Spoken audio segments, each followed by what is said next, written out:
안녕하세요. 미래를 설계하라 경제잡학사전 고혜림입니다. 한 주의 중반 수요일, 오늘도 잘 보내셨을까요? 오늘까지도 날씨가 많이 추웠는데요. 내일부터는 날씨가 좀 풀린다고 하니까요. 내일 나가실 때는 일교차에 유의하시길 바라겠습니다. 자, 그러면 오늘 밤도 두 분의 아나운서와 함께 경제 이야기 즐겁게 나눠보도록 하겠습니다. 오늘은 장진현, 윤자빈 아나운서와 함께합니다. 안녕하세요. 안녕하세요. 네, 그러면 미국 증시부터 먼저 살펴보고 넘어가도록 하겠습니다. 이 FOMC를 앞두고 기준금리를 어떻게 결정할지 시장의 경계감이 드리워져 있습니다. 이에 따라서 3대 지수는 모두 하락을 했는데요. 자세한 분위기 살펴보도록 하겠습니다. 자, 미증시 전해주시죠. 네, 3월 19일 미증시 마감 시황 전해드립니다. 뉴욕 증시는 2거래일 연속으로 저가 매수세가 유입되면서 반짝 반등을 하나 싶었지만 페드의 기준금리 결정을 하루 앞두고 투자자들은 경계감을 드러냈습니다. 이와 함께 수입 물가가 예상 밖으로 올랐다는 소식 또한 지수에 하락 압력을 가하며 3대 지수 모두 일제히 하락 마감하는 모습을 보였는데요. 바로 지수 상황부터 살펴보겠습니다. 다우존스 0.62% 하락하며 41,581.31포인트로 종가 형성했고요. 나스닥 지수는 1.71% 조금 더 큰 폭으로 빠져나갔습니다. 17,504.12포인트로 거래 마무리되는 모습입니다. S&P 500 지수 역시 1%대 떨어지며 5,600선에서 종가 형성하는 모습입니다. 자, 그렇다면 글로벌 이슈는 어떤 게 있었는지 살펴보도록 하겠습니다. 먼저 첫 번째 소식입니다. 미국의 산업 생산이 2월 예상보다 큰 폭으로 증가하며 시장의 주목을 받고 있습니다. 페드에 따르면 2월 산업 생산은 전월 대비 0.7% 증가해 시장 전망치인 0.3%를 크게 웃돌았는데요. 이는 전월 증가율보다도 높은 수준으로 자동차 및 부품 생산이 8.5% 급증한 것이 주요 원인인 것으로 분석하고 있습니다. 공장 가동률 역시 78.2%로 상승하며 시장 예상치를 상회했습니다.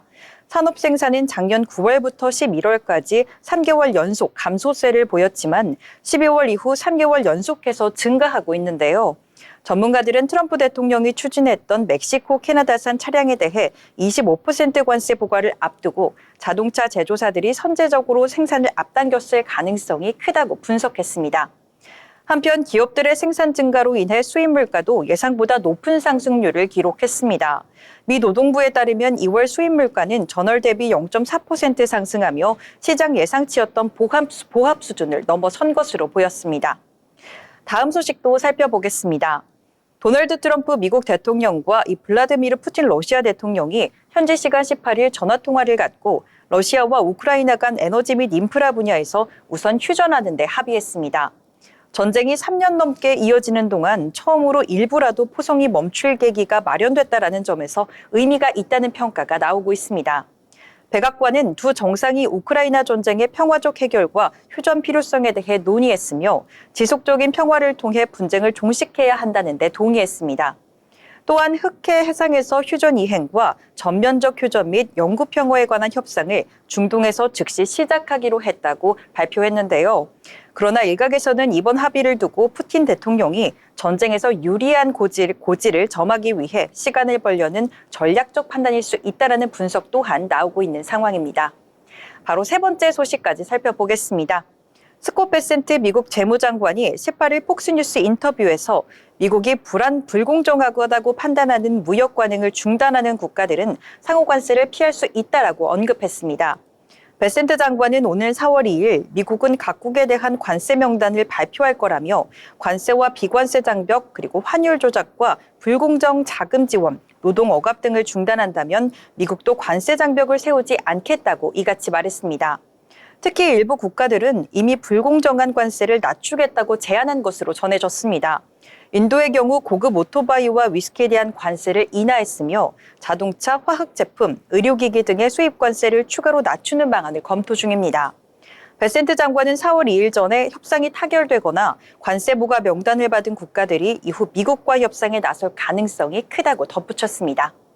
그렇다면 마지막 소식까지 짚어보도록 하겠습니다. 도널드 트럼프 미 행정부의 관세 정책 불확실성이 이어지는 가운데 중동 지역 지정학적 긴장이 다시 한번 고조되면서 현지 시간 18일 국제 금값이 다시 한번 사상 최고치를 경신했습니다. 지난 14일 처음으로 온스당 3,000달러를 넘어선 데 이어 이날 3,038.26달러까지 치솟으며 새로운 최고 기록을 세웠습니다. 금 선물 가격도 4월 인도분이 전장보다 1.2% 상승하며 종전 최고치를 다시 한번 넘어섰는데요. 트럼프 행정부의 관세 전쟁 불확실성에 더해 중동 지역의 긴장이 악화되면서 금에 대한 안전자산 수요가 급증한 것으로 분석하고 있습니다. 특히 이스라엘군의 가자지구 대규모 공습 재개로 중동 지역의 긴장이 다시 한번 고조됐고 이로 인해 금값이 상승에 대한 영향을 미친 것으로 풀이되고 있습니다. 자, 이렇게 글로벌 이슈도 한번 살펴봤는데요. 다음으로 히트맵 열어서 전반적인 종목별 흐름 상황도 살펴보도록 하겠습니다. 히트맵을 통해서 보니 거의 모든 섹터들이 빨간불을 켜내는 모습입니다. 특히 이 거래일 동안 깜짝 반등에 성공했었던 기술주들이 조정을 받아내고 있는데요. 빅테크 기업, 특히 이 매그니피센트 세븐 일제히 하락을 했는데 이 부분 조금 더 자세하게 짚어보도록 하겠습니다. 엔비디아 주가는 3%대 하락했습니다. 엔비디아 젠슨 왕 CEO는 연례 개발자 회의인 GTC 2025에서 블랙웰 개량형인 블랙웰 울트라와 블랙웰의 다음 버전인 베라루빈을 공개했지만 기대감이 너무 컸던 탓일까요? 이 투자자들의 투자 심리를 회복하지는 못했습니다. 김석환 미래에셋증권 연구원은 엔비디아의 새로운 AI 칩 울트라와 루빈의 발표가 예상보다 부정적인 시장 반응을 얻었다며 이 주가 하락의 주요 원인이 됐다고 분석하기도 했습니다. AI 시장의 변동성과 비용 우려 역시 지속적으로 투자자들의 신뢰를 악화시키는 요인으로 작용한다고 분석하기도 했습니다. 반면 테슬라도 더 큰 폭으로 흘러내렸습니다. 올해 들어 주가가 45% 떨어진 테슬라는 완전 자율주행 가격과 로보택시 시장 점유율에 대한 기대 후퇴가 주가를 끌어내린 것으로 분석하고 있는데요. 이에 더해 중국 전기차인 비아디의 초고속 전 충전 시스템 발표로 경쟁 악화 우려까지 커지며 5.34% 하락한 채 거래를 마쳤습니다. 이날 테슬라는 시총 상위 종목에서도 모습을 감추는 모습을 보였습니다. 다음으로 메타 역시 3.73% 크게 빠져나갔습니다. 최장기간 상승하는 모습까지 보였던 메타였지만 결국 다른 M7 기업들과 마찬가지로 수익률 지수 마이너스를 기록했습니다. 키뱅크 캐피털은 거시경제적 환경의 불확실성을 이유로 목표 주가도 710달러로 낮춰 잡았는데요. 또한 AI에 대한 과도한 투자로 유연성을 잃었다고 평가하기도 했습니다. 애플은 장중 0.5% 넘게 오르기도 했지만 오후 들어 약세로 돌아서다 결국 0.61% 내린 채 마감하는 모습입니다. 돈나무 언니 캐시우드가 이끄는 이 아크 인베스트먼트가 애플 인텔리전스를 내년 이후로 연기한 결정은 AI 시대의 중대한 실수가 될 수도 있다라고 평가를 했는데요. 특히 연기된 AI 기능을 성공적으로 출시할 수 있을지도 불확실하다고 언급을 하며 불안감을 내비쳤습니다. 이 밖에도 알파벳 2.34% 하락했고요. 아마존과 마이크로소프트 각각 1.45%, 1.33% 떨어지며 약세를 보임을 기록을 했습니다. 네, FOMC가 현지 시간 18일 시작됐습니다. 이번 회의에서 기준금리가 동결될 것이라는 관측이 우세한 가운데 시장은 제롬 파월 연준 의장의 발언에 이목을 집중하고 있는데요. 계속해서 저희와 함께 이 동향 지켜보시면 좋을 것 같습니다. 이상 미증시 마감 시황 전해드렸습니다. 네, 미증시 전체적으로 정리를 잘 해주셨습니다. 뉴욕 증시 같은 경우에는 분위기가 좋지 못한 채로 마감이 됐는데요. 아무래도 FOMC 회의 결과를 앞두고 대기 모드에 들어갔다 이런 평가가 나오고 있습니다.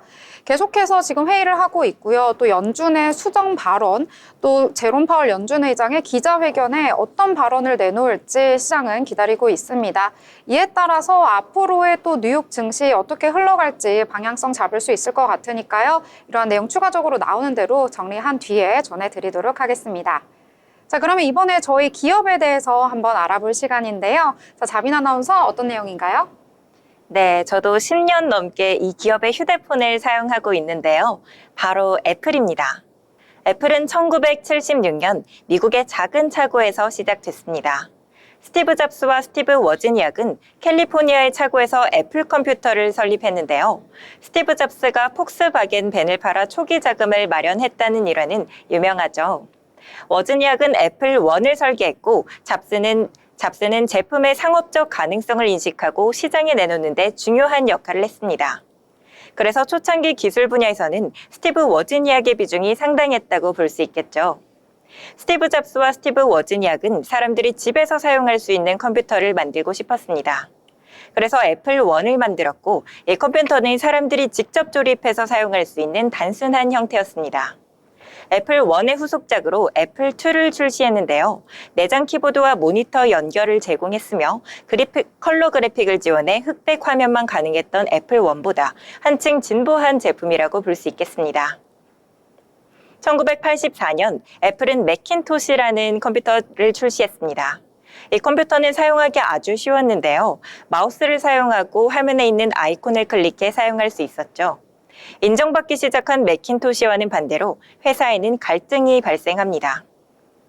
매킨토시를 중심으로 사업 확대를 주장한 스티브 잡스와 달리 CEO 존 스컬리는 애플2의 안정적인 수익성을 유지하며 보수적인 경영을 강조했습니다. 결국 이사와의 결정으로 스티브 잡스는 애플의 실질적인 경영권을 상실하고 회사를 떠나 넥스트라는 회사를 창립합니다. 스티브 잡스가 나간 이후 애플은 보수적인 경영으로 인해 혁신적인 제품의 개발 속도가 둔화되어 갈 수밖에 없었죠. 이후 애플은 몇 년간 어려운 시기를 겪습니다. 1997년 스티브 잡스가 다시 애플로 돌아왔습니다. 잡스는 애플을 다시 성공시키기 위해 불필요한 제품들을 없애고 중요한 제품들만을 남겼는데요. 그리고는 멋진 디자인과 사용하기 쉬운 제품을 만드는 데 집중했습니다. 넥스트라는 회사를 통해 얻은 기술을 사용해 맥OS라는 운영체제를 만들었고 1998년에는 아이맥을 출시했습니다. 2001년에는 아이팟까지 출시합니다. 그리고 2007년에는 드디어 아이폰이 세상에 나오게 됩니다. 아이폰은 전화, 인터넷, 음악을 모두 한 기기에서 사용할 수 있게 만들어 사람들의 생활을 완전히 바꿔놨죠. 이어서 2010년에는 아이패드가 출시되어 태블릿 시장에서도 큰 성공을 거둡니다. 이 시기에 애플은 단순한 컴퓨터 회사에서 벗어나 사람들의 생활을 바꾸는 IT 회사로 자리 잡았습니다. 앱스토어도 열어서 사람들이 다양한 앱을 쉽게 다운로드하고 사용할 수 있게 했습니다. 2011년에 스티브 잡스가 세상을 떠난 후 팀 쿡이 애플의 새로운 CEO가 됐는데요. 팀 쿡은 잡스의 비전을 이어받아 애플을 계속 성장시켰습니다. 그 이후 애플워치와 에어팟 같은 제품들도 출시됐죠. 이 제품들은 사람들이 더 편리하게 애플의 기술을 사용할 수 있게 해줬습니다. 또한 애플 뮤직, 애플 TV, 애플 아케이드 같은 서비스도 시작하여 애플은 다양한 방식으로 수익을 창출하고 있습니다. 애플은 환경 보호에도 많은 노력을 벌이고 있는데요. 제품을 만들 때 탄소 배출을 줄이고 재활용 가능한 자원을 사용하는 것을 목표로 하고 있습니다. 이렇게 애플은 더 나은 세상을 만들기 위해 노력하고 있습니다. 오늘의 기업 브리핑 여기까지입니다. 다음에도 더 유익한 소식으로 찾아뵙겠습니다.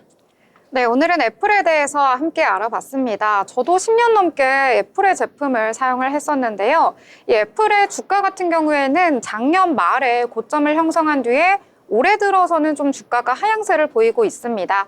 하지만 장기적으로 살펴봤을 때는요, 워낙 애플이라는 기업의 유저들의 충성도가 높고 또 한번 사용을 하면은 오랫동안 사용을 하기 때문에요. 이 같은 장점으로 인해서 앞으로의 전망은 밝다라는 시각이 우세적인데요. 이 부분까지 함께 챙겨가시면 좋을 것 같습니다. 자, 그러면 저희 이번에는 신문 살펴볼 시간이죠. 신문 그 안에서도 경제면 정리해 보도록 하겠습니다. 자, 진현 아나운서 어떤 내용 준비하셨나요? 네, 오늘 신문에서 발췌한 기사를 전해드리는 뉴스 브리핑 시간입니다. 그럼 바로 첫 번째 소식부터 살펴보시죠.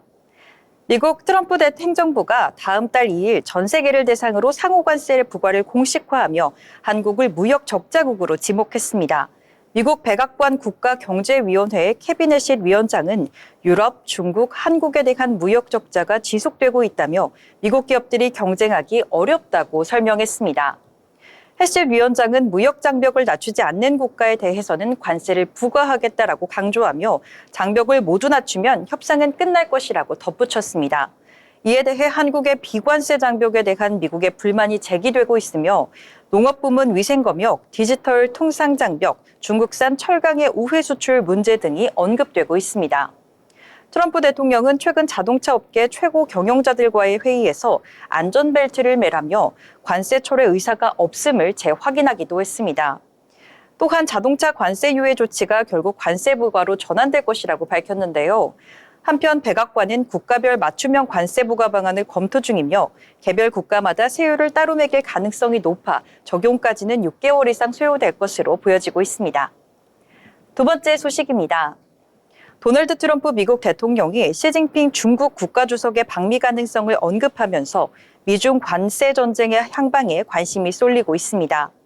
트럼프 대통령은 현지 시간 17일 워싱턴 DC 케네디 센터에서 열린 행사에서 시 주석이 미국에 올 것이라며 구체적인 일정을 밝히지는 않았지만 머지않은 미래에 방미가 이루어질 것임을 시사했는데요. 이에 대해 블룸버그 통신은 시 주석이 워싱턴 DC를 방문할 것으로 보도하기도 했습니다. 현재 미중 양국은 관세를 주고받으며 무역 전쟁을 이어나가고 있습니다.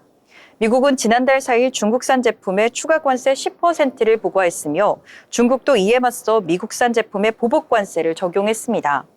이후에도 관세 부과가 이어지면서 양국 간 갈등은 심화되고 있는 상황입니다. 이런 상황에서 양국 정상의 회담이 성사가 된다면 관세 정책에도 변화가 있을 것으로 전망됩니다. 일부에서는 협상이 우호적으로 진행되어 무역 전쟁이 완화될 가능성을 제기하고 있지만 과거에도 협상이 큰 성과 없이 끝난 사례가 있어 확전 가능성도 배제할 수는 없습니다. 미중 정상회담이 실제로 이루어질지 그리고 관세 정책에는 어떤 변화를 가져올지도 주목되고 있습니다. 다음 소식도 살펴보겠습니다. 삼성전자가 미국 AI 데이터 분석 기업 팔란티어와 협력해 반도체 수율과 생산성 개선에 나섰습니다. 18일 업계에 따르면 삼성전자는 지난해 말 팔란티어 AI 기반 데이터 분석 플랫폼 도입을 완료했다고 전했습니다. 팔란티어는 대규모 데이터를 분석해 최적의 생산성과 품질 개선 방안을 제시하는 기업으로 삼성전자는 이를 통해 반도체 공정 개선과 수율 향상을 추진하고 있습니다. 반도체 공정 데이터는 기업의 핵심 기밀로 외부 공유가 극히 드문데요. 그러나 삼성전자가 팔란티어와 협력한 것은 수율 개선이 시급한 과제가 됐기 때문입니다. 특히 3나노 이하 파운드리 공정과 차세대 D램 생산에서 기술적 어려움을 겪고 있는 상황에서 AI 분석을 통한 해법을 모색하고 있습니다. 또한 삼성전자는 엔비디아의 디지털 트윈 기술 옴니버스를 활용해 가상 반도체 공장을 구축하고 있다고 전했습니다. 이를 통해 생산 라인을 최적화하고 새로운 칩 디자인을 개발하는 등 반도체 경쟁력 강화를 위한 다양한 시도를 하고 있습니다. 반도체 업계 고위 관계자는 AI와 빅데이터를 활용하는 능력이 반도체 경쟁력을 좌우하는 시대가 왔다면서 AI 데이터를 잘 다루는 플랫폼 업체와 오픈 이노베이션 필요성은 점점 더 커질 것이라고 언급했습니다. 다음 소식도 살펴보겠습니다. 초고액 자산가들의 자산 승계와 관리 수요가 증가하면서 증권사들이 패밀리 오피스 사업에 속속 뛰어들고 있습니다. 국내 주요 증권사 8곳이 이미 패밀리 오피스 서비스를 운영 중이며 현대차증권과 메리츠증권도 올해 안에 서비스를 출시할 계획이라고 밝혔습니다. 패밀리 오피스는 부유층 가문의 자산을 종합적으로 관리하며 상속 기업 승계, 절세 등의 업무를 지원하는 서비스입니다. 특히 베이비붐 시대의 은퇴가 본격화되면서 세대 간 부의 이전과 차세대 경영자 교육에 대한 관심도가 높아지고 있습니다. 지난해 금융자산 300억 이상을 보유한 초고액 자산가들의 자산 규모는 1267조 원으로 전체 금융자산의 44.8%를 차지했습니다. 이에 따라 증권사들은 맞춤형 서비스 제공과 투자은행 부분과의 연계를 강화하면서 시장 선점에 나서고 있습니다. 전문가들은 패밀리 오피스가 단순한 자산 관리를 넘어 국내 경제 전반에 기여할 수 있는 금융 서비스로 자리 잡아야 한다고 강조했는데요. 국부 유출을 막고 모험 자본을 효율적으로 배분할 수 있는 방향으로 발전해야 한다고 분석하고 있습니다. 마지막으로 다음 소식 살펴보도록 하겠습니다. 실업급여 인상이 비정규직 근로자 수 증가에 큰 영향을 미쳤다는 연구 결과가 나왔습니다. 특히 실업급여 수급액이 최저임금보다 높은 현상이 발생하면서 최저임금으로 일하기보다 실업급여를 받는 게 낫다라는 현상이 실제로 벌어졌습니다. 18일 파이터치 연구원이 발표한 연구 결과에 따르면 실업급여 지급액이 1%포인트 증가할 때마다 비정규직 근로자 수는 0.12포인트 늘어난다고 밝혔습니다. 이를 기준으로 2019년 10월 실업급여 인상 후 6년 동안 비정규직이 약 24만 명 증가한 것으로 추정되고 있습니다. 실업급여는 2019년 10월부터 지급기관과 지급액이 대폭 증가했으며 그로 인해 실업급여 수급자가 받는 금액이 최저임금으로 일하는 근로자의 월급을 초과하는 이 역전 현상이 발생했는데요. 2024년 기준 월 209시간을 일한 최저임금 근로자보다 실업급여를 받는 사람이 더 많은 금액을 받게 됐습니다. 이는 OECD 회원국 중 우리나라에서만 나타나는 현상이라고 합니다. 전문가들은 이 현상을 해결하기 위해 실업급여 지급액을 이전 수준으로 되돌리고 수급 요건을 강화할 필요가 있다고 지적했습니다. 특히 자발적 퇴직자에게는 실업급여를 지급하지 않는 방안을 검토할 필요성이 있다고 제기하기도 했습니다. 이상 뉴스 브리핑 전해드렸습니다. 네, 여러 가지 뉴스들 잘 정리를 해주셨습니다. 이 5가지 내용 중에서 무려 2가지가 이 관세와 관련된 내용인데요. 미국의 관세 전쟁 계속해서 격화가 되고 있습니다. 이 트럼프 대통령 같은 경우에는 계속해서 한국에 좀 불만을 표시를 했는데요. 그동안 한국이 미국의 대표적인 무역 적자국이고 또 높은 관세율을 물리는 국가로 지적을 하면서 이 취임 이후에 했던 연설에서도 이 평균 한국의 관세가 미국보다 4배 정도나 높다라고 하면서 불만을 표시하기도 했습니다. 앞으로 한국에 대해서 어떻게 또 관세에 대한 보복 조치를 할지, 얼만큼 관세를 부과를 할지 이 부분에 대해서 귀추가 주목되고 있거든요. 이 부분까지 투자하실 때 함께 챙겨가시면 좋을 것 같습니다.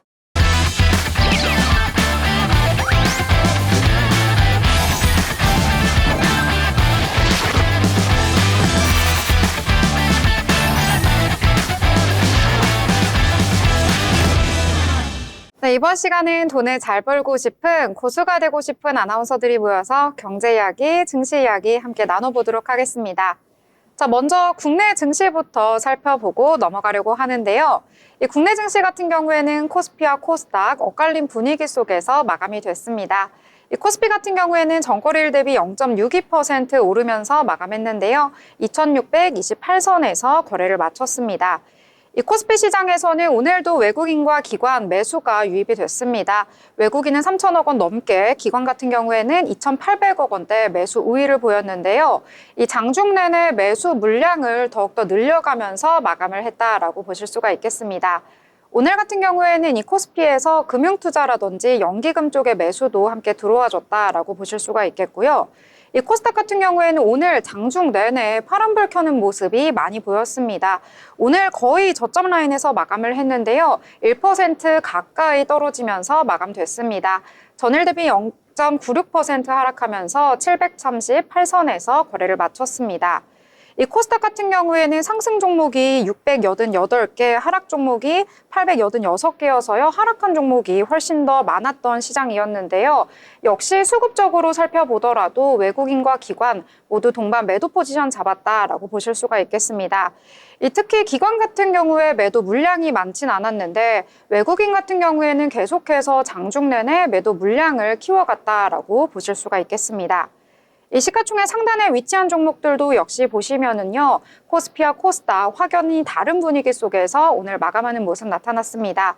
일단 코스피 시장에서는요, 오늘 삼성전자와 SK를 필두로 이 반도체 투톱이 모두 강세를 보였다라고 보실 수가 있겠습니다. 이 코스피 시장에서는 이렇게 큰 대형주가 상승을 해주니까 지수를 그나마 이끌 수 있었다라고 보실 수가 있겠고요. 다른 종목들 같은 경우에는 큰 폭의 움직임은 없었다라고 정리를 해볼 수가 있을 것 같습니다. 이 반면에 코스닥 같은 경우에는 전체적으로 파란불 켜는 모습이 나타났습니다. 특히 코스닥 시총 1위 기업이죠. 알테오젠 같은 경우에는 오늘 무려 5%나 빠지면서 마감이 됐는데요. 어제 같은 경우에는 장중에 52주 신고가를 경신하기도 했었는데 어제도 사실은 하락을 했었거든요. 오늘도 이 차익 실현 매물이 쏟아진 것으로 풀이가 되고 있습니다. 이 아스트라제네카와의 약 2조 원 규모의 기술 이전 계약을 체결을 했다라는 소식이 전해졌었는데요.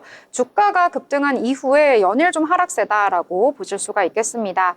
이외에 에코프로비엠만이 소폭 상승을 했고요. 상단에 위치한 종목들 일제히 하락을 했다라고 보실 수가 있겠습니다. 자, 오늘 장 같은 경우에는요, 코스피는 물론 빨간불 켜긴 했는데 이렇게 반도체 투톱을 위주로 대형주가 상승했기 때문에 올랐던 장이다라고 보실 수가 있겠고요.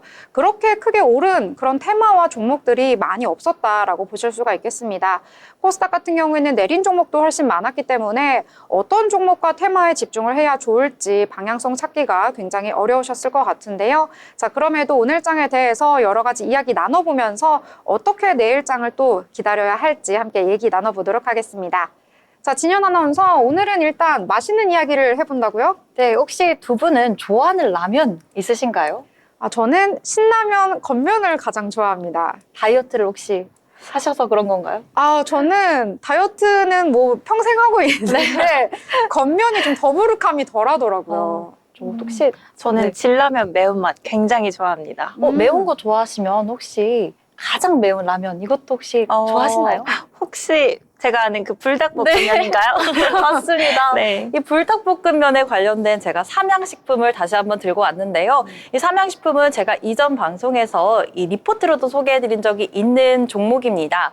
이 삼양식품 오늘 해외에서의 시장에서 거둔 눈부신 성과로 주가가 연일 강세를 보이고 있어 다시 한번 여러분들께 소개를 해드리려고 하는데요. 19일 오늘 장 초반 이 삼양식품의 주가가 95만 4천 원까지 오르면서 52주 신고가를 다시 한번 경신했습니다. 이번 주 상승은 해외 매출 성장에 힘입은 것으로 분석이 되는데요. 삼양식품은 지난해 해외 매출 전년 대비 65% 증가한 1조 3,359억 원을 기록했다고 밝혔습니다. 특히 주력 상품인 이 불닭볶음면은 글로벌 시장에서 꾸준한 인기를 얻으며 사상 최대 실적을 이끌었는데요. 2016년 900억 원대였던 해외 매출이 8년 만에 1조 원을 돌파하며 현재는 전체 매출의 약 80%를 해외 시장에서 거두고 있다고 합니다. 특히 미국 시장에서의 성장은 더 눈에 띄고 있습니다. 미국 법인은 전년 대비 127% 증가한 매출을 기록했고 월마트의 전 매장 입점을 완료한 데 이어 코스트코, 크로거, 타겟 등 유통망을 확대하며 실적을 이끌어 올렸습니다. 이 같은 성장세에 증권가에서도 긍정적인 전망을 연일 내놓고 있습니다. 하나증권은 삼양식품의 목표 주가를 110만 원으로 제시하며 황제주 등극 가능성을 언급하기도 했고요. 또한 전문가들은 올해 라면 수출이 전년보다 35.3% 증가한 1조 8천억 원에 이를 것으로 예상하고 있어 우호적인 환율과 국내 유통 재고 최소화로 평균 판매 단가가 상승하고 있다고 분석하기도 했습니다. 이 같은 소식에 삼양식품 오늘 주가가 앞서 말씀드렸다시피 오늘 고가로는 95만 8천 원을 터치하면서 최고가를 경신하기도 했지만요. 연일 강세에 이은 차익 실현 매물이 어느 정도 출회가 되면서 오늘은 0.54% 내린 92만 1천 원에서 종가 형성하는 모습이었습니다. 하지만 차트로 보셔도 꾸준히 우상향하고 있는 기업이다라고 확인하실 수가 있겠는데요. 앞으로도 글로벌 시장에서 이 삼양식품의 행보가 어디까지 이어질지 주목해 보시면 좋을 것 같습니다. 네, 삼양식품에 대해서 이야기해 주셨습니다. 오늘은 삼양식품뿐만 아니라요, 음식료 업종이 전체적으로 강세를 보였다라고 보실 수가 있겠는데요. 특히 삼양식품 같은 경우에는 장중에 95만 원 선까지 터치를 하면서 황제주로 등극할 수 있을지 기대감이 점점 더 모이고 있습니다. 또 법인 같은 경우에는 중국이나 아니면 미국 쪽에서도 굉장히 성장세가 두드러진다고 하고요. 오늘 같은 경우에는 오리온도 굉장히 주가 흐름이 좋았는데요. 이 초코파이 정의 글로벌 판매량이 작년에 40억 개를 넘어섰다라는 소식도 전해졌습니다. 음식료 업종이 전반적으로 잘 나가고 있고 저희가 방송에서도 리포트로 전달을 해드렸었거든요. 이런 부분까지 투자에 참고하시길 바라겠습니다. 자, 그러면 이번에는요, 오늘 장에서 또 빠질 수 없는 이야기, 반도체 이야기를 한번 해보려고 합니다. 연일 반도체 이야기를 하면서 젠슨항 CEO의 이야기까지 함께 언급을 해드리고 있는데요. 말씀드렸다시피 이 GTC 2025 열리고 있습니다. 2028년까지의 AI 칩 로드맵을 드디어 젠슨황 CEO가 공개를 했는데요. 이러한 내용이 우리 시장에도 영향을 주면서 주가에도 긍정적인 흐름을 이어가고 있는 모습 나타났습니다. 자, 일단 황 CEO 같은 경우에는 올해 하반기부터 2027년까지 여러 가지 AI 칩을 공개하겠다라고 발표를 했는데요. 자, 일단 블랙웰 업그레이드 버전을 발표를 하는데 블랙웰 울트라와 루빈을 발표할 예정이라고 합니다. 그리고 루빈을 또 업그레이드해서요. 이 업그레이드 버전인 루빈 울트라를 선보일 예정이고요. 2028년에는 새로운 AI 칩 파이먼을 출시한다라는 내용을 언급을 했는데요. 이렇게 단계적으로 점점 업그레이드를 하면서 새로운 AI 칩을 선보일 계획이다라는 것을 밝혔습니다. 그리고 구체적인 내용도 함께 언급을 했는데요. 일단 AI 공장, 이 데이터 센터 기준으로 성능을 살펴보자면 이전 칩이었던 H백, 호퍼 대비해서 블랙웰은 68배, 루비는 900배가 될 것이다 라고 밝혔고요. 이 가격적인 메리트도 있다라고 발표를 했습니다. 일단 같은 기능 대비 비용 측면을 살펴보자면 이 블랙웰이 호퍼의 13%, 루비는 3% 정도에 불과할 정도로 굉장히 가격도 이전보다 저렴하게 유지할 수 있다라는 내용을 밝히기도 했습니다. 그리고 지난해 말 출시했던 첨단 AI 칩, 이 블랙웰 생산이 완전히 가동이 되고 있다라고 언급을 했는데요. 이에 따라서 일각에서 제기를 했었던 이 설계 결함에 따른 생산 차질 우려 완전히 종식시켰다라고 볼 수가 있겠습니다. 또 이미 여러 기업들이 이 새로운 칩을 구매를 하고 있다라는 내용도 함께 발표를 했는데요. 이 아마존과 마이크로소프트, 구글, 오라클 등 이 4대 클라우드 기업이 이미 이전 세대인 호퍼칩을 작년에는 130만 개 정도 구매를 했다라고 언급을 했고요. 올해에는 블랙웰을 360만 개를 구매를 하기 때문에 확실히 엄청난 인기를 끌고 있다라고 언급을 했습니다. 이에 따라서 오늘장 우리 국내장에서는요, 이 반도체 대형주가 상승을 해줬는데요. 아까 저희 오늘 시황 정리를 하면서 삼성전자와 SK 하이닉스 모두 상승을 했다고 말씀을 드렸었는데 YC 같은 경우에도 오늘 9%대 상승하면서 마감을 했고요. DB하이텍 같은 경우에는 오늘 장 초반에 굉장히 상승을 했었는데 하락 전환하면서 오늘 약보합선에서 마감을 했습니다. 하나마이크론도 4%대 강세를 보였다라고 보실 수가 있겠고요. 그리고 오늘 반도체주 안에서도 기판 관련주가 강세를 보였습니다. SK 하이닉스가 이 GTC에서 새로운 AI 서버 특화 메모리 소캠을 공개했다라는 소식이 전해지면서 이 기판 관련주에도 영향을 미친 것으로 풀이가 되고 있는데요. 심텍이라든지 코리아 서키트, TLB 같은 기판 관련주 대장주들이 일제히 상승을 했다라고 정리를 해보도록 하겠습니다. 자, 그러면 또 다른 이야기 함께 나눠봐야겠죠. 자, 진현 아나운서 어떤 내용 전해주시나요? 네, 어제 우리 증시는 이 초유의 거래 정지 사태를 경험했었죠. 그 뜨거웠던 이슈의 주역입니다. 유가증권 시장에서 이 전산장애로 거래가 일시 정지된 후 상한가를 기록했던 동양철관에 대한 이야기를 해보려고 하는데요. 앞서 18일 유가증권 시장은 전산장애로 인해 전 종목의 주식 매매가 거래가 7분간 중단되는 초유의 거래 중지 사태를 겪었습니다. 오전 11시 37분부터 11시 44분까지 국내 증권사의 MTS와 HTS의 호가창이 멈추면서 시세 확인과 주문 체결이 일시적으로 불가능했습니다. 한국거래소는 이번 장애의 원인에 대해 거래 대체소 넥스트레이드가 출범하면서 도입된 중간가 호가에 대한 기존의 거래 자전거래 방지 조건 호가 로직과 충돌했기 때문이라고 설명했습니다. 이로 인해 동양철관은 전일 오후 3시까지 거래가 중단됐지만 거래가 재개되자마자 상한가를 기록하며 시장의 관심을 한몸에 받았습니다. 한편 이 동양철관은요, 구조용 강관, 그리고 풍력 하부 구조물용 강관, 가스관과 송유관 등 다양한 산업용 강관을 제조 및 판매하는 기업으로 지난해 연결 재무제표 기준 연간 매출이 2,503억 원, 영업이익 67억 원을 기록한 바 있습니다. 이런 뜨거운 동양철관, 어제장에서도 상한가를 기록을 했었는데요. 오늘 장 튀어 올랐습니다. 고가로는 17.52% 올라가며 이 상한가를 다시 한번 경신하나 했지만 어느 정도 조정을 받아내면서요. 종가로는 7.77% 상승한 1,206원 선에서 종가 형성하는 모습입니다. 네, 동양철관까지 이야기해 주셨습니다. 이 알래스카 LNG 관련해서 이슈가 있었긴 했는데요. 그것보다는 어떤 여러 가지 시스템 오류로 인해서 좀 수급이 몰리지 않았나라는 풀이가 되고 있습니다. 정확한 이유는 알 수 없지만 어제 이어서 오늘도 굉장히 강세다라는 점 체크해 드리도록 하겠습니다. 자, 그러면 저는 오늘 반도체 이야기 나눴었는데 이번에는 2차 전지 관련한 이야기 함께 나누려고 합니다. 2차 전지 대장주보다는요, 오늘 작은 사이즈의 기업들이 일제히 상승하는 모습 나타나줬는데요. 자, 일단 삼성 SDI 이야기 한번 해보려고 합니다. 일전에 저희가 방송에서도 한번 정리를 해드렸었는데 오늘 또 한번 이야기가 나와서 함께 전해드리려고 하는데요. 이 삼성 SDI 울산 공장에 전고체 배터리 생산 라인을 구축할 계획이다라는 소식이 전해졌습니다.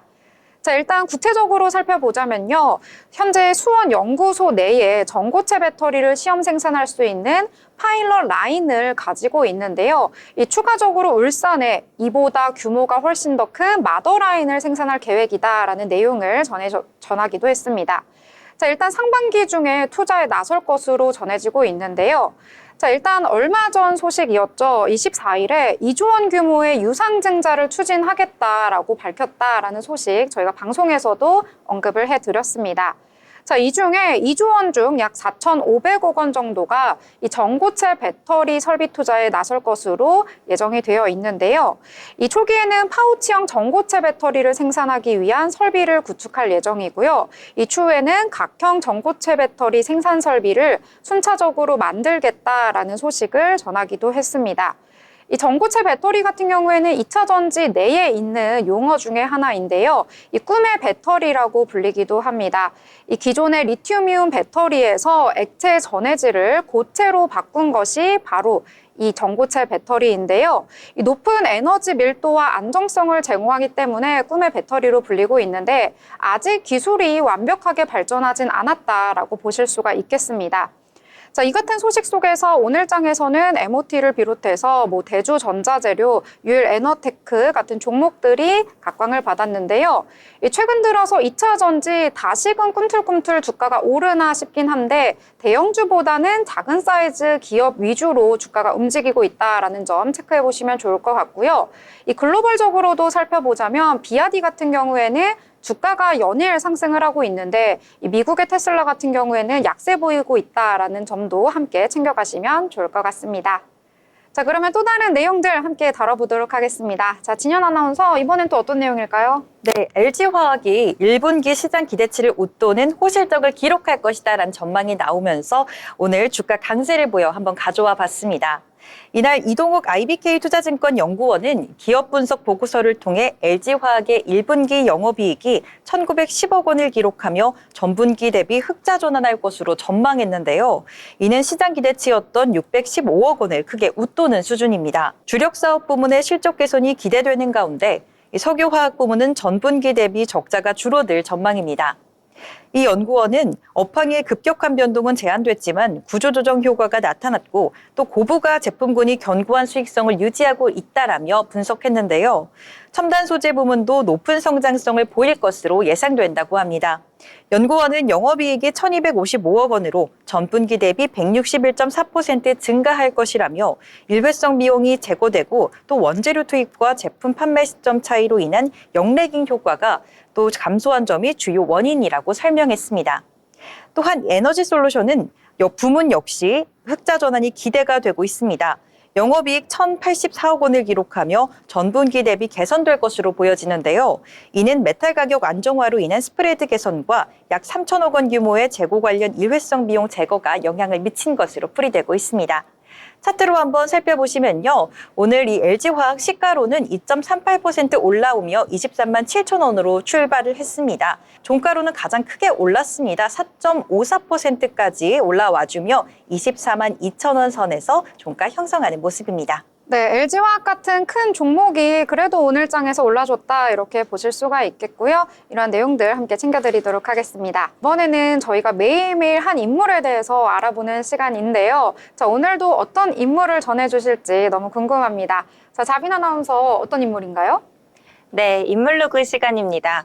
오늘은 지구와 우주를 넘나들며 화제를 몰고 다니는 인물이죠. 일론 머스크에 대해 알아보는 시간 가져보겠습니다.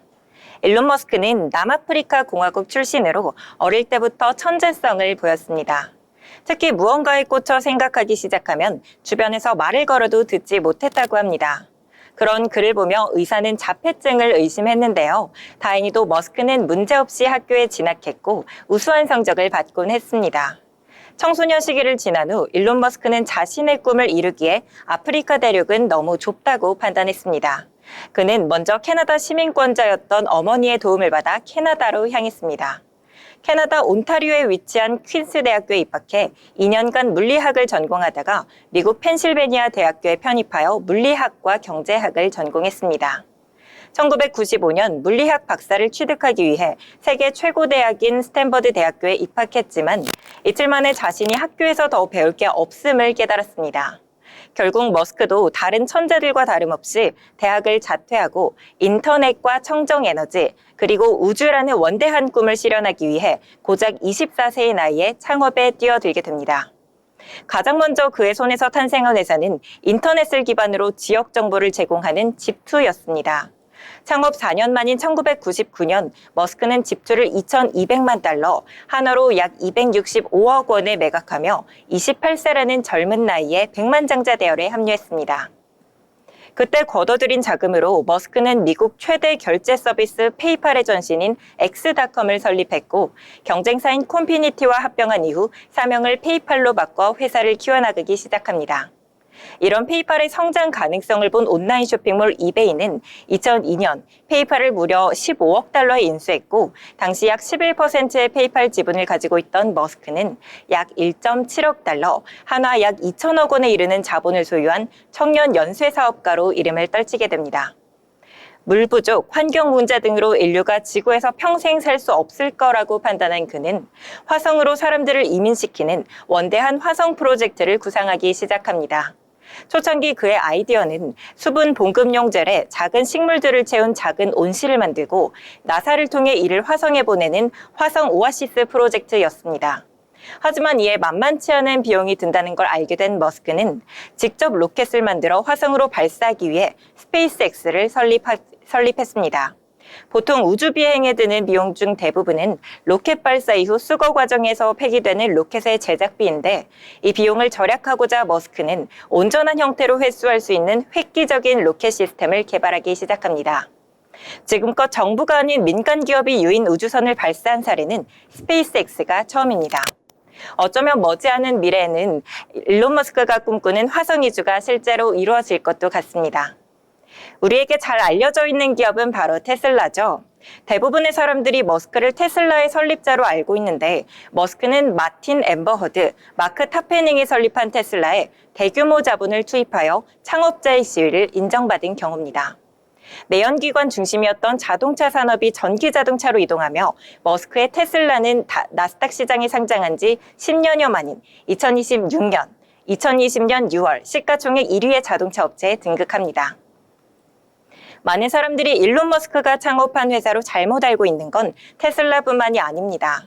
태양광 발전 기업 솔라시티도 그러한데요. 머스크가 솔라시티를 인수한 건 그가 그리고 있는 큰 그림, 인류의 화성 이주에 있어서 에너지원 확보에 대한 문제를 태양광으로 해결하고 싶기 때문이었죠. 태양광을 이용해 다량의 전기를 생산해낼 수 있다면 화성에서 에너지 확보에 대한 문제는 손쉽게 해결할 수 있기 때문이죠. 머지않은 미래에 인류는 인공지능의 노예가 될 것이고 인류는 이에 대비해 인공지능보다 더 똑똑해질 필요가 있다고 믿는 머스크는 2016년 컴퓨터와 인간의 뇌를 연결하는 기술을 개발하는 회사 뉴럴링크를 설립하게 됩니다. 인간의 뇌에 칩을 심어 인간의 생각을 컴퓨터에 업로드하고 두뇌 인터페이스를 통해 뇌로의 접근을 가능하게 하여 강화된 인간의 두뇌가 인공지능의 발전 속도를 따라잡을 수 있게 하는 거죠.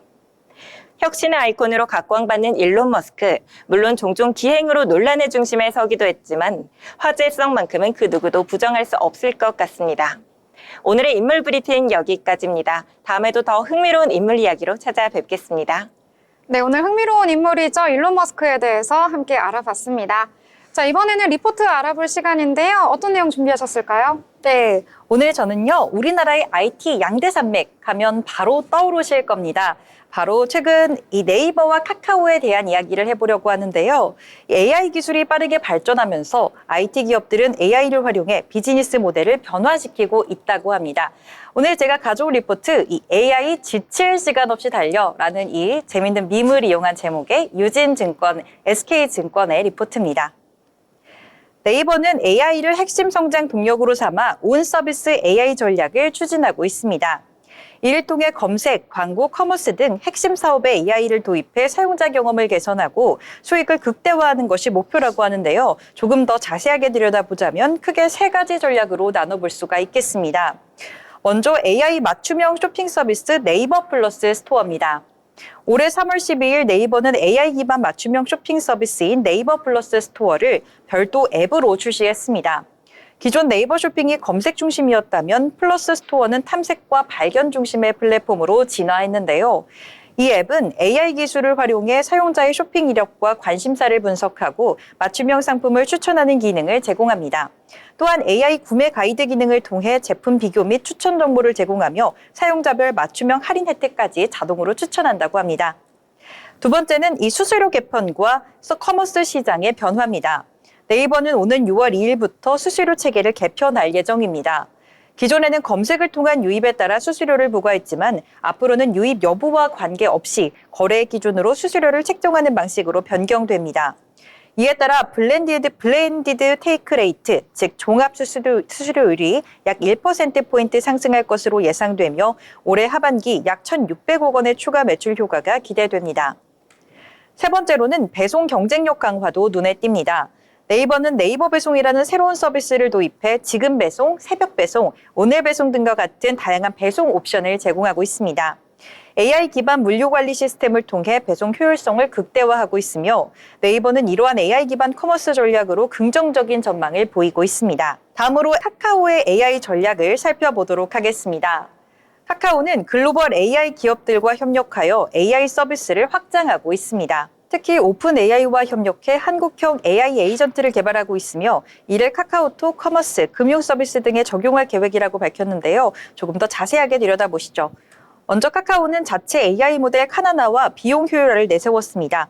카카오는 AI 모델 브랜드 카나나를 중심으로 AI 서비스 최적화에 나서고 있는데요. 또한 카카오는 AI 메이트라는 새로운 서비스를 선보일 예정입니다. AI 메이트는 카카오톡과 연계하여 이 친구의 생일을 자동으로 인식하고 맞춤형 선물을 추천하는 기능을 제공한다고 하는데요. 뿐만 아니라 사용자의 위치와 취향을 분석해 최적의 장소를 추천하는 AI 메이트 로컬 기능도 추가할 예정이라고 전했습니다. 이러한 성장성을 바탕으로 이 리포트에서는 카카오의 목표 주가를 53,000원으로 유지했으며 앞으로의 상승 여력을 21.8%로 분석하고 있습니다. 다음으로 글로벌 기업들의 초개인화 쇼핑 서비스 성공 사례도 언급해 드리도록 하겠습니다. 먼저 아마존입니다. 아마존은 AI 기반 추천 엔진을 통해 고객의 검색 기록, 구매 이력, 장바구니 데이터를 분석해 개인 맞춤형 상품을 추천한다고 합니다. 또한 알리바바는 타오바오와 티몰 플랫폼에서 고객의 클릭, 검색, 구매 이력을 분석해 초개인화된 상품 추천 서비스를 제공한다고 하는데요. 고객이 관심을 가질 만한 키워드를 다양한 방식으로 제시하고 최근 본 상품을 중심으로 검색 결과를 노출하며 이 개인화된 쇼핑 환경을 구축했다고 합니다. 마지막으로 월마트는 스토어 넘버 8 전략하에 고객 데이터를 기반으로 개인화 추천 시스템을 운영하고 있습니다. 각 고객에게 맞춤형 홈페이지를 제공해 과거 구매 이력, 검색 패턴, 계절적 요소 및 지역 선호도를 반영한 상품을 노출하고 특히 식품 구매 패턴을 학습해 재구매 가능성이 높은 상품을 선제적으로 추천한다고 합니다. 이 세 기업들은 모두 상승 여력을 높이 보고 평가하고 있으며 이 초개인화된 쇼핑 서비스로 인해서 매출을 끌어올렸다라고 성공 사례로 언급되고 있습니다. 지금까지 AI 기반 커머스 시장에 대한 변화와 네이버, 카카오의 전략에 대해 살펴봤습니다. AI 기술이 단순한 트렌드를 넘어 서비스와 연결되며 새로운 비즈니스 기회를 창출할 것으로 보여지는데요. 앞으로도 AI 기반 서비스들이 어떻게 발전해 나갈지 계속해서 주목해 보시면 좋을 것 같습니다. 네, 오늘 리포팅까지 알아봤습니다. 이렇게 잘 준비해 주셨는데 오늘 짧게 요약을 잘 해주셨네요.